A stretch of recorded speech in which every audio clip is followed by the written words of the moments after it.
네, 안녕하십니까. 오늘은 건망증에 대해서 한번 알아보도록 하겠습니다. 일본의 이시하라 유미 박사님의 책인데요. 노화에 따른 건망증이라는 파트가 있습니다. 이 건망증이 요즘에 참 많은 사람들 속에서 이제 나타나는 현상인데요. 이분은 건망증과 그 다음에 인지증 질환에 대해서 이제 구분해서 이렇게 설명하는 파트가 있습니다. 한번 같이 나누어 보도록 하겠습니다. 건망증이 일상생활에 지장을 줄 정도냐 아니냐를 보면 노화에 따른 건망증인지 질병에 따른 인지증인지, 인지증이라고 하는 것은 뇌손상으로 인해 일상생활에 지장을 초래하는 후천성 질병을 인지증이라고 합니다. 이것을 구별할 수가 있다. 질병에 따른 인지증은 첫 번째 알츠하이머 병이 있고요.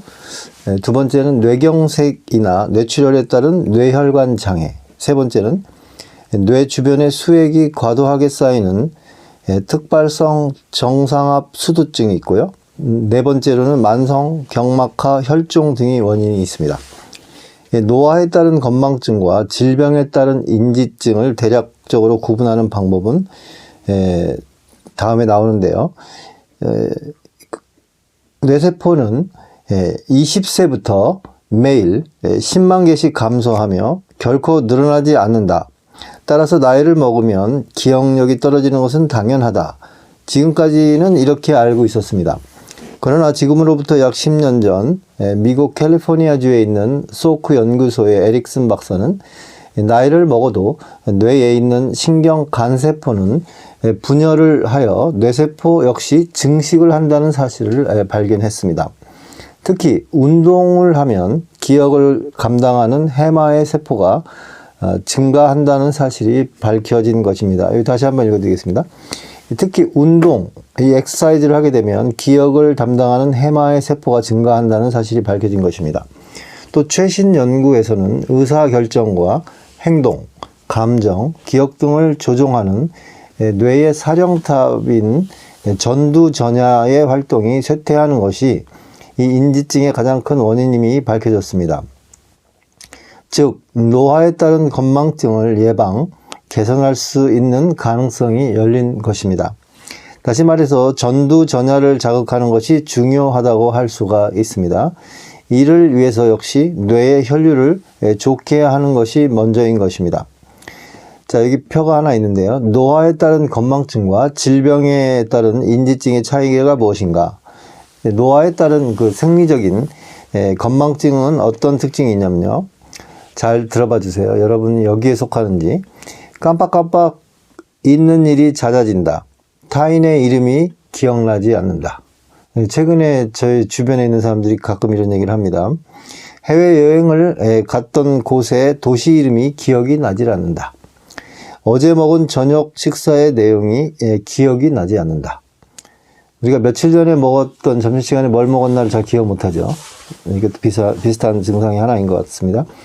다른 사람에게 자신의 의견을 말하는 사이에 결국 무슨 말을 하고 싶은 것인지 잊어버린다. 이게 제가 종종 요즘에 나타나는 증상이에요. 오늘 날짜를 잃어버려 금방 말하지 못한다. 그 다음에 병적인 인지증의 특징은 가족의 이름이 기억이 나지 않는다. 이게 심각한 거죠. 해외여행을 갔던 것 자체를 잊어버린다. 중요한 상담이나 회의 약속을 한 것조차 잊어버린다.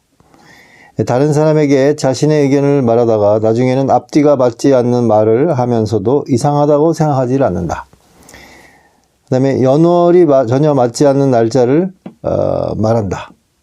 네, 이게 어느 분이 그 글씨에 썼던 것이 기억이 나네요. 자, 그러면은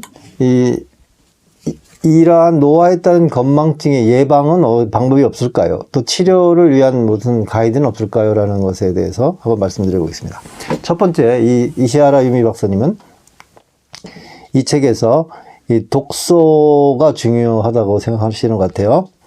이 건망증의 예방과 치료를 위한 실천 가이드입니다. 첫째, 이 독서나 그 다음에 부가가치세 계산, 이 돈계산이죠. 암산 등 간단한 계산이 전두전야를 활성화시키는 가장 확실한 방법임이 밝혀졌다. 특히 선체로 앉아서 하는 독서 말고요. 서서 하는 독서를 하면 앉아서 할 때보다 뇌의 혈류가 20% 증가하므로 효과적이라고 합니다.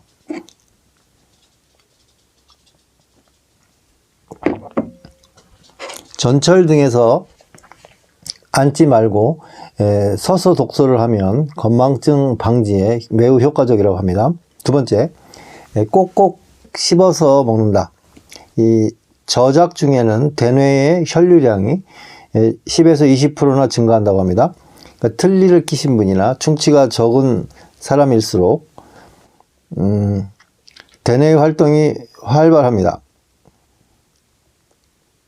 그러니까 틀니를 끼지 않은 사람이나 충치가 적은 사람일수록 대뇌의 활동이 활발하다는 거죠. 이 저작을 씹는 걸 잘하니까요. 껌을 씹으면서 수업을 받으면 기억력과 집중력이 증가한다는 사실이 알려져 있습니다. 그래서 프로야구 선수들은 경기 도중에 껌을 자주 씹는데요. 이는 긴장을 풀기 위해서뿐만이 아니라 집중력을 높이기 위해서도 필요한 행동입니다. 세 번째입니다.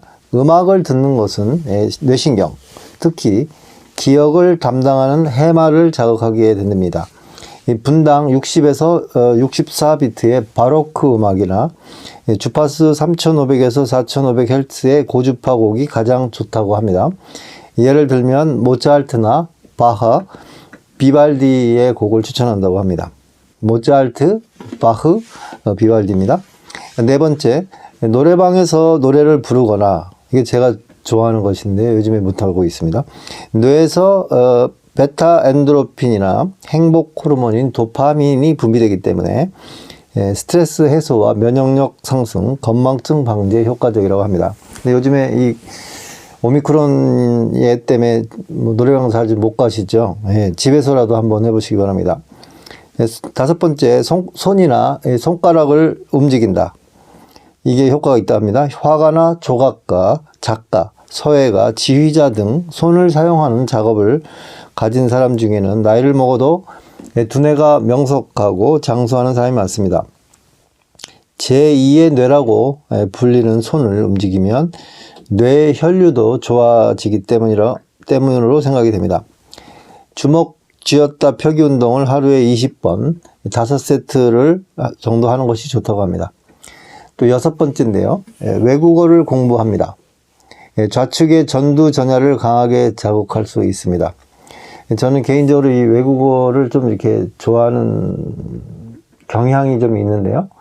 해보면 굉장히 좀 어렵기는 해도 성취감도 있고요.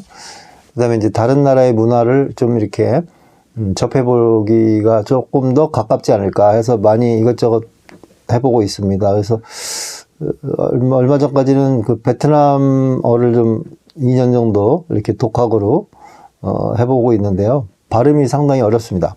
그래서 이 외국어 공부를 하면 이 건망증에 도움이 된다고 해요. 요즘에 공부를 못해서 자꾸 까먹나 봐요. 일곱 번째, 흑설탕과 벌꿀 등으로 당분을 섭취한다. 혈액 속의 당분이 상승을 하게 되면 기억력을 높이는 FGF, 섬유 아세포 증식인자의 활동이 활발해지기 때문이라고 합니다. 참고로 한국에서 팔고 있는 이 흑설탕은요, 안 드시는 게 좋습니다. 우리나라 설탕은 일반 갈색 설탕 계열에다가 카라멜이라는 색소를 이렇게 섞어서 만드는 것입니다. 그래서 미네랄이 흰색 설탕과 별 차이가 없습니다. 그래서 흑설탕이라고 하면요, 이거 외국에서 직수입된 그러한 설탕을 좀 사드시기를 권면드리겠습니다. 네, 오늘 이 건망증의 파트는 이것으로 마치도록 하겠습니다.